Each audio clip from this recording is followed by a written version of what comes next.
राधे राधे, मैं हूं दिव्यव्रत और आज मैं बात करने जा रहा हूं एक ऐसे योद्धा के बारे में जिसने अपने पूरे जीवन में 110 युद्धों से ज्यादा युद्ध लड़े और एक भी युद्ध में पराजय का स्वाद नहीं चखा। आज मैं बात करने जा रहा हूं उस योद्धा के बारे में जिसने दिल्ली के लाल किले में मुगलों को 40 दिन तक कैद कर दिया था।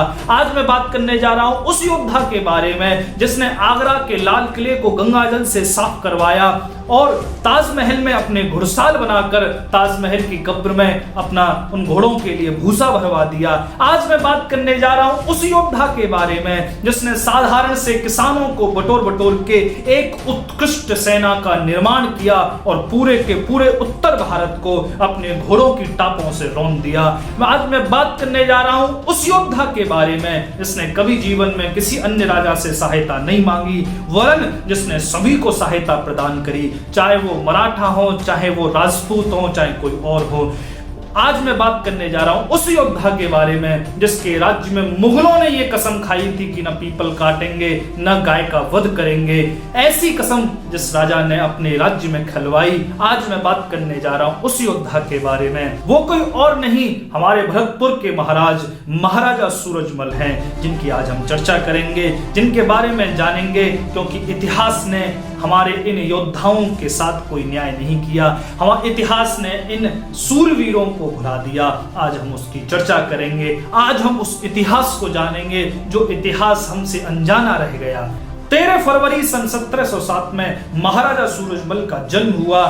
इनका नाम सुजान सिंह था, लेकिन इनकी कीर्ति सूरज की तरह चमकी और इनका शरीर एक मल्ल जैसा था, एक पहलवान जैसा दिव्य शरीर था। ये हाथी को भी परास्त कर सकते थे, इसलिए नाम पड़ा सूरजमल। इन्होंने केवल अल्प आयु 20 वर्ष की उम्र में ही मेवातों को जीतकर अपने अधीन कर लिया था। ऐसे महाराजा सूरजमल सन 1743 में सवाई राजा जयसिंह, इनकी मृत्यु हो गई है। वही राजा हैं जिनके नाम पर जयपुर का नाम जयपुर पड़ा। इन्होंने जयपुर शहर को बसाया। इनके 2 पुत्र थे, ईश्वरी सिंह और माधो सिंह। दोनों में आपस में सिंहासन को लेकर कलह थी। ईश्वरी सिंह चाहते थे कि मैं राजा बनूं, माधो सिंह चाहते थे कि मैं राजा बनूं। माधो सिंह के साथ उनके मामा जगत सिंह जो मेवाड़ के राजा थे, कोटा, बूंदी और जोधपुर के महाराज और मराठा, ये 7 सेनाएं माधो सिंह का साथ दे रही थी, लेकिन ईश्वरी सिंह के साथ कोई सहायता के लिए, कोई साथ देने के लिए नहीं था। तब ईश्वरी सिंह ने एक पत्र भरतपुर के महाराजा बदन सिंह को भेजा। बदन सिंह ने 10,000 योद्धाओं को लेकर महाराजा सूरजमल को रवाना किया। बड़ा ही दिव्य युद्ध हुआ। एक तरफ 7 सेनाएं थी और एक तरफ महाराजा सूरजमल अग्रणी होकर ईश्वरी सिंह की सेना को लेकर लड़ रहे थे। बागड़ू में युद्ध हुआ। 7 सेनाओं को परास्त करके महाराजा सूरजमल ने इस पूरे के पूरे भारतवर्ष को चौंका दिया। एकदम से चारों तरफ महाराजा सूरजमल का नाम फैल गया। ये कौन सा योद्धा है जिसने 7 सेनाओं को, जिसने राजपूत मराठाओं को संयुक्त रूप से परास्त कर दिया? ये कौन सा राजा है? एकदम से चारों तरफ महाराजा सूरजमल की ख्याति व्याप्त होने लग गई। महाराजा सूरजमल के विजय अभियानों से तिल मिलाकर दिल्ली के शहंशाह अहमद शाह ने मीर बख्शी सलावत खां को सेनापति बनाकर 18,000 मुगलों की उत्कृष्ट सेना लेकर महाराजा सूरजमल पर आक्रमण करने के लिए भेजा।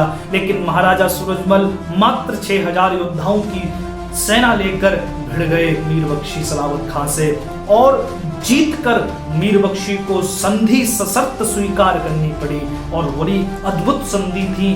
पहला कोई ऐसा हिंदू राजा हुआ जिसने मुगलों को ऐसी संधि, ऐसी शर्तें स्वीकार करने पर मजबूर कर दिया। संधि स्वीकार करनी पड़ी कि कभी पीपल का पेड़ नहीं काटा जाएगा उनके राज्य में और गौ का वध नहीं किया जाएगा।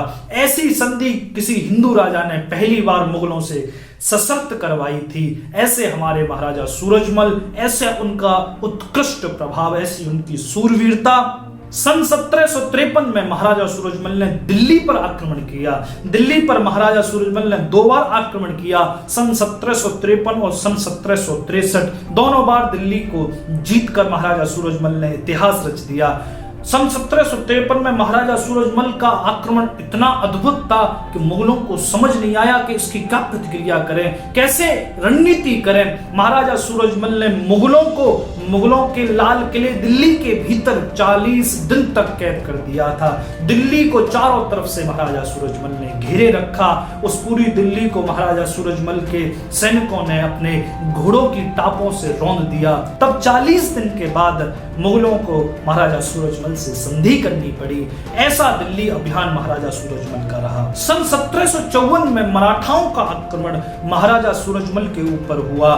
4 महीने तक कुम्हेर के किले को घेर कर रखा, खूब तोप से गोलाबारी करी, लेकिन उस किले का कुछ नहीं बिगाड़ पाए। क्यों नहीं बिगाड़ पाए? क्योंकि महाराजा सूरजमल ने अपने किले इस तकनीक से बनाए थे, वो बनाए थे मिट्टी की परत से, और मिट्टी की परत पर आप जितनी गोलाबारी करो वो धस जाते गोला, उसका कुछ बिगाड़ ही नहीं पाते। ऐसे ही भरतपुर का लोहागढ़ बना हुआ है, और भरतपुर का लोहागढ़ मात्र पूरे इस देश में एक ऐसा किला है जो न मुगलों से जीता गया न किसी और से जीता गया, और अंग्रेजों को 17 बार महाराजा रणजीत सिंह ने उसी भरतपुर के लोहागढ़ में हराया। क्योंकि उसमें कितना भी तोप से गोलाबारी करो उसका कुछ बिगड़ता ही नहीं है। 4 महीने तक मराठा थक गए गोलाबारी करते करते, और इसी युद्ध में मल्हारराव के पुत्र खंडेराव उनकी मृत्यु हुई। महाराजा सूरजमल से मराठाओं को संधि करनी पड़ी। ऐसा ये मराठाओं का युद्ध महाराजा सूरजमल से हुआ। मराठाओं और अहमद शाह अब्दाली के बीच पानीपत का तीसरा युद्ध सन 1761 में हुआ, लेकिन अहमद शाह अब्दाली इससे 4 साल पहले सन 1757 में भी आया था। दिल्ली के शहंशाह ने बुलाया था। अहमद शाह अब्दाली दिल्ली पहुंचा, और दिल्ली पहुंचकर सबसे पहला पत्र महाराजा सूरजमल को लिखा। महाराजा सूरजमल को धमकी दी गई, या तो गुलामी स्वीकार करो या फिर मरने के लिए तैयार रहो। लेकिन महाराजा सूरजमल कहां गुलामी स्वीकार करने वाले थे। तब अहमद शाह अब्दाली ने तिल मिलाकर आक्रोश में यह आज्ञा दे दी कि पूरे दिल्ली से लेकर आगरा तक एक भी हिंदू इमारत बचनी नहीं चाहिए, एक भी हिंदू मंदिर, एक भी हिंदू घर, एक भी हिंदू पुरुष स्त्री कोई भी बचना नहीं चाहिए, वीरान कर दो दिल्ली से और आगरा तक। अहमद शाह अब्दाली की आज्ञा पाकर उसकी सेना ने दिल्ली से आगरा की ओर कूच किया, लेकिन दिल्ली से थोड़ी दूर बढ़ी ही थी कि बल्लभगढ़ में महाराजा सूरजमल के पुत्र कुंवर जवाहर सिंह ने ऐसा औचक आक्रमण किया कि सेना को पता ही नहीं चला।